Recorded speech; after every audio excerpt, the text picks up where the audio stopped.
Okay, this is another one of my video tutorial uh, lectures to help you, and this is on gas laws. I'll be doing a couple of example calculations from page 6 of your Unit 11 notes.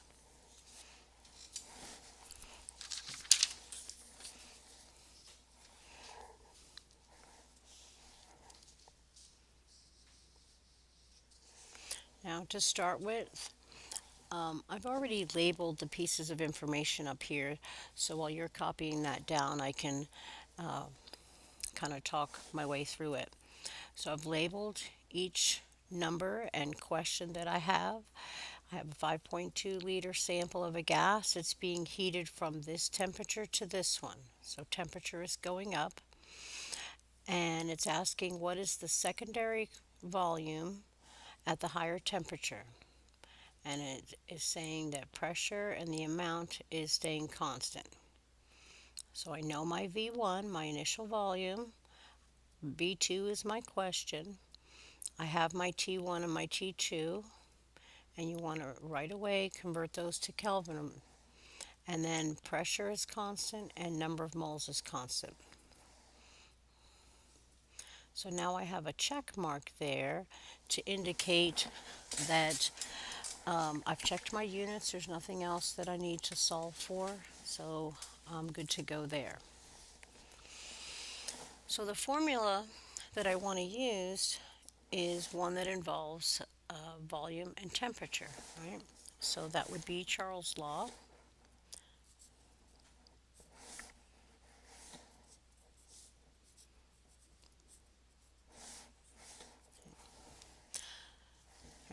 Now the reason I've put this piece of paper here is really so that I can do the algebra very step by step. Depending on your algebra skills, some students can skip some steps, and other students you might have to do every step. So I'm going to go through it every step so that you have the most comprehensive example for you to be able to use. This is the variable I'm trying to solve for, V2. So the first thing you would do is cross multiply, right, which means I'm going to have V2 times T1 will be equal to V1 times T2. I still don't have V2 by itself yet. I would have to divide now each side by T1. And I know it's T1 because this is the variable over here that I'm trying to cancel. So now that I've canceled that, I'm left with V2 is equal to V1 T2 over T1. Okay. So if you need to go through each of these steps every time you rearrange a formula, then you should definitely do that. If you are able to skip a step or two because you can rearrange things in your head, that's fine with me too. If you can skip down to the final formula, that's okay with me too. So we're going to use the formula that I've rearranged now. V2 equals V1 T2 over T1. And since we have already figured out what all our variables are, we can easily substitute those in now. V1 is 5.2 liters. My second temperature is 373 Kelvin. And I'm going to divide that by the initial temperature, which was 298 Kelvin. And when we multiply and divide, you end up with 6.51, and that would be in liters. Since liters was used here, then my answer would be in liters.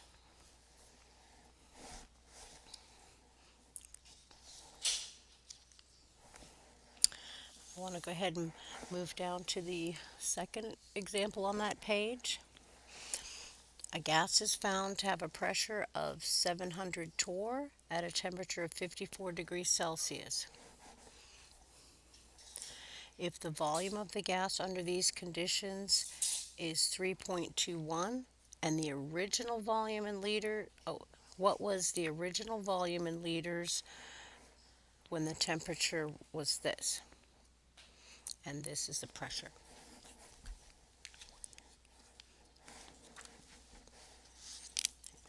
So my question is, what was the original volume?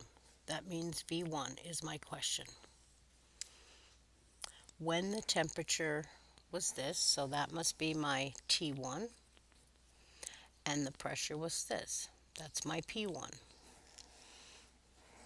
So these initial conditions are the ones that they described in the beginning here.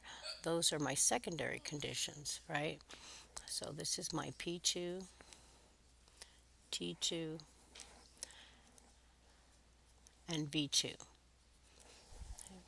This is a good example of when you have to be very careful.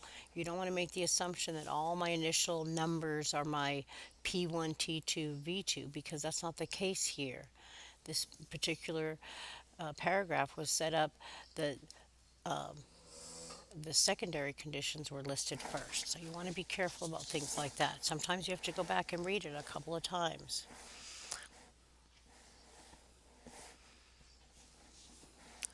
So we want to go ahead and list our information here, our givens.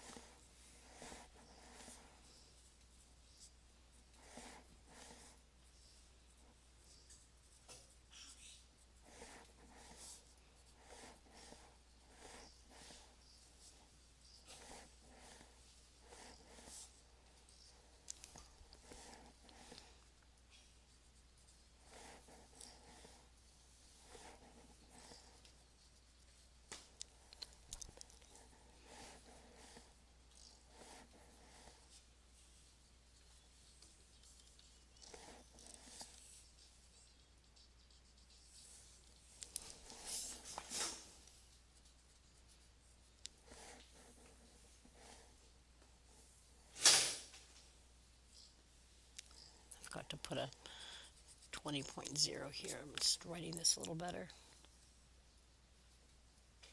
Okay. So I've listed those conditions, and I went ahead and changed my degrees Celsius to Kelvin right away. I don't have any other additional units to change, so my units are okay. Now, one thing that I hope you noticed was that the initial pressure and the second pressure are the same. So it didn't come out and say pressure was constant, but we see that it's the same in the beginning and the end, so that's constant. So I don't have to even put that in the formula. I just need a formula that has volume and temperature. So again, we're using Charles' law.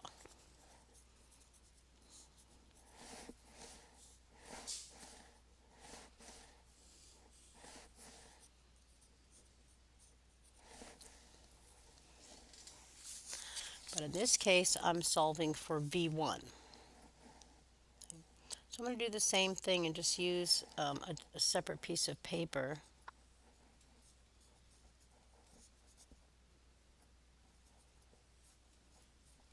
I'm really doing that, like I said, so I can expand out the mathematics as much as I can. So in this case, I'm trying to solve for V1. We need to cross multiply first.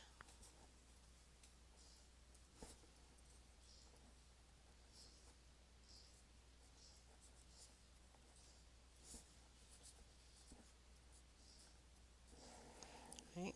V1 times T2 equals V2 times T1. I'm still trying to get V1 by itself, so I need to divide by T2 so that I can cancel that.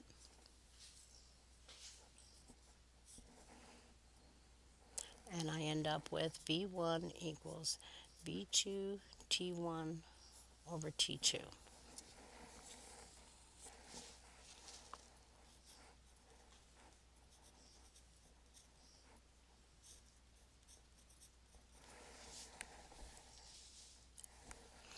And now I'm able to substitute in my values from the givens up above there. V2 is 3.21 liters.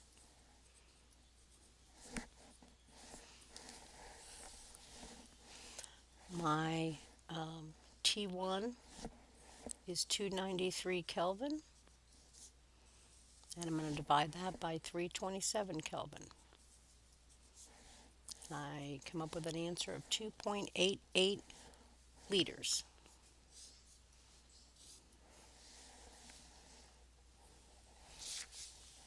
So now you have two examples of how to do calculations involving, in this case, Charles' law.